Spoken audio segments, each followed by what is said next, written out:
هم بگیم دیگه. اینجا قرباست، اینجا مشهد، شهر آقای امام رضا. یه رامابین جلسه جانان نوشتن ما را غلام حضرت سلطان. پیری هم نیست که سرزن از موی سفید، هر جوونی که عشق به دل ندارد همکیر است. این مجموعه که بازی کردیم خدمت 100 ساله داره، متعلق به یک دکتر خیر مردی به نام آقای دکتر محمد نصیریان بوده. دوست همکار نابغه پزشکی و اولین جراح مشهد دکتر شاهینفر که در همسایگی ما قرار دارد.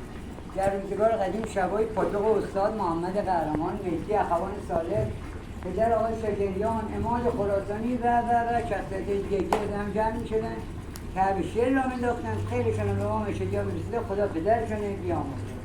حالا یک شعر مشهدی هم دارد می‌خوانم، دلتان شاد شه. میگه ای خدا کاش کامویم گلدار رو بی قصه بیام، مثل هنزی به جهان باد سفر بسه بیام.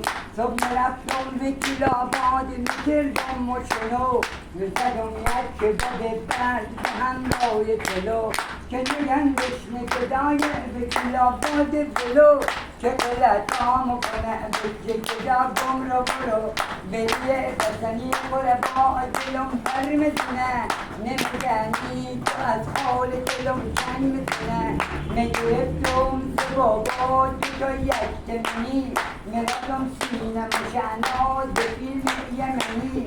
ای خدا کاش کامویم پولدار بی خسته بیام، عاشق خسته بیام، یک کمی خسته بیام، یک کمی خسته بیام. ایشالا دل